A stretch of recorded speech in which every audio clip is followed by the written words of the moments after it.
Let's make some cornbread to go with our good old pot of beans. We're going to make some Mexican cornbread tonight. And the first thing we're going to do is I cooked up about 6 slices of bacon. And I'm going to leave the bacon grease in my skillet. In fact, I'm going to add just a little bit more bacon grease to it before we put our cornbread mix in there. Okay, Mexican cornbread. Now I'm using my Masa instead of cornmeal. I mean, we all know what the Masa is. I started using it in my cornbread and I just love it. So I don't even hardly ever buy just regular cornmeal anymore. So anyways, I'm going to start with 2 cups of Masa or 2 cups of cornmeal, whichever you got. I've got 1 1/4 cups of all-purpose flour. See, I need a teaspoon of salt, 2 teaspoons of baking soda,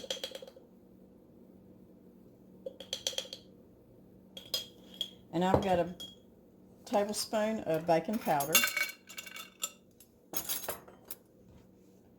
I'm just going to mix them up a little bit.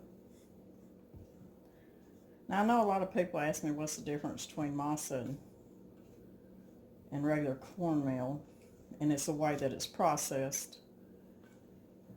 If you love homemade tamales, if you love homemade corn tortillas, anything like that, you're going to love using Masa in place of just regular cornmeal in your cornbread, if you like that taste. And we do. And it's going to be really special with us making Mexican cornbread, which we really love. It's going to be really good with that pot of beans too. So we're going to get our wet ingredients now. I've got 3 tablespoons of melted butter. I've got a 4-ounce can, small can of green chilies. Not by mild, because we don't like things too spicy. And I've got a whole cup of cream corn. This is my canned cream corn from last summer.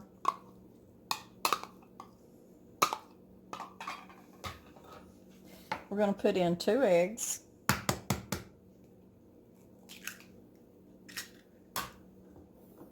Two fresh eggs.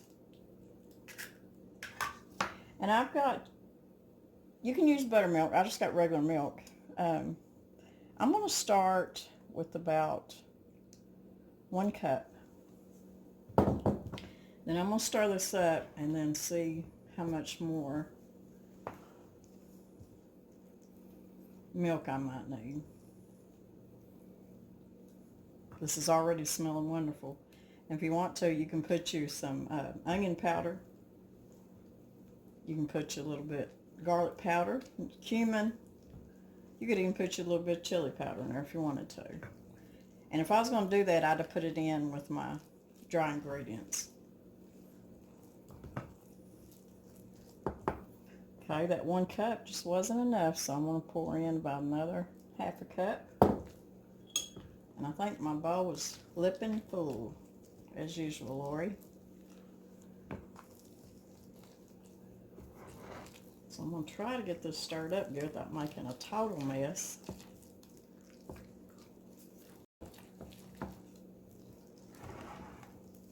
You know, last time that I made cornbread, I made a low-carb cornbread, and it called for almond flour. And I got a lot of comments on it. A lot of people that are doing low carb, and they really enjoyed the recipe. And we really liked it too.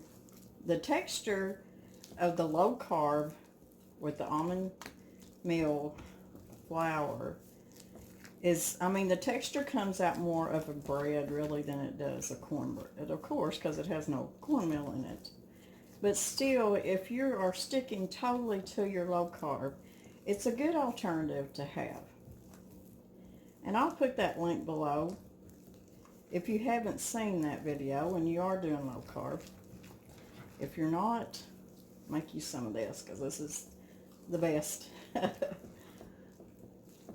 Mr. Brown has done so good on his watching his carbs, and I really didn't think he was going to give in to me letting him just eat regular cornbread tonight. But I think, you know, we usually cheat a little bit on the weekend.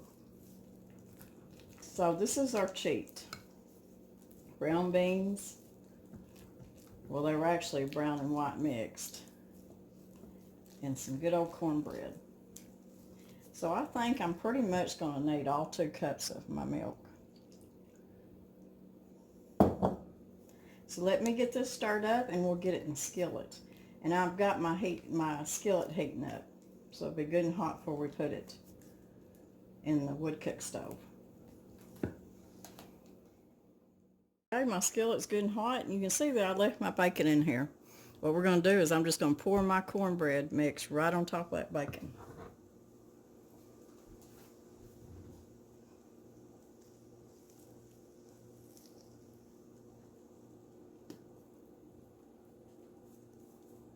I'm just going to spread that around a little bit.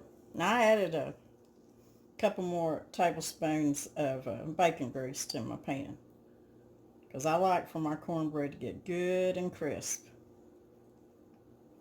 Okay, now I only put about half of it in there. And now I'm going to put some of my pepper jack cheese. And of course, you can use cheddar if you want to. I had some pepper jack that needed to be used up. This is going to be so good. And now we're just going to put the rest of this cornbread mix in here. Now I've got my wood cook stove heating up. You want to heat your oven, if it's a regular oven, or any oven, to 425, 450. Depends on your oven. You know how your oven cooks, so that's just up to you. If it cooks a little bit hot, put it on 425. I'll tell you the best thing to do is to take a spoon. Take the back of a spoon and just kind of spread it around. Now you could have just mixed the cheese up in the batter. You can do that. I just like that layer of cheese in there. So if you got your oven heating up, we'll get this spread out, get it in our oven, and it's going to take at least 30 minutes for this to cook. And I'm getting excited already. Okay, into the oven we go.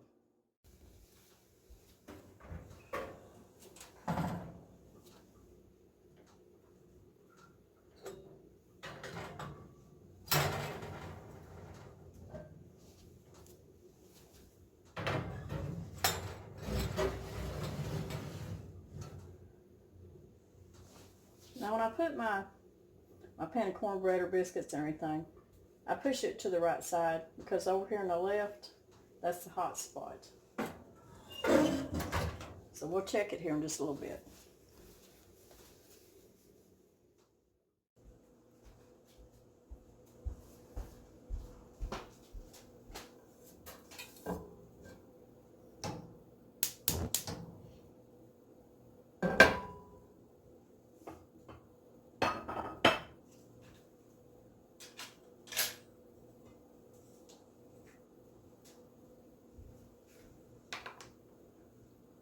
Okay guys, I got just a little bit of a tidbit here for you.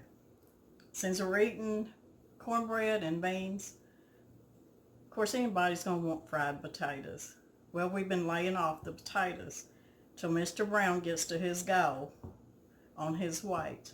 So, I know you think that Miss Lori has lost her mind, and I have lost my mind, but still, what we are using tonight in place of potatoes is radishes. And if you haven't done this, you're missing out. Just like on the roasted radishes. Because I'm going to tell you, these fried up radishes with onions, just like you would do your fried potatoes, no different. Last time I done it, I put onions and bell peppers in it, and I couldn't quit eating them. And I'm even going to put a tablespoon of butter. Since it's cheat night, we're just going to cheat. And I've got I bought 2 bags of radishes. Last time I bought the radishes out of the fresh produce part of Walmart, and they were I think they were globe red radishes or something. But anyways, they were excellent. So I'm hoping these are just as good, but these were in the bag. So, I mean, that's all there is to it. We're going to put a little bit of pepper and salt on them, just like you would your fried potatoes. Put your little garlic powder on them if you want to. And you're not going to believe how good these are. And you're not going to believe, I know you don't, that they taste like fried potatoes. But you just wait. Wait till you try them. So that's just a little bit of tidbit till we get our supper on the table.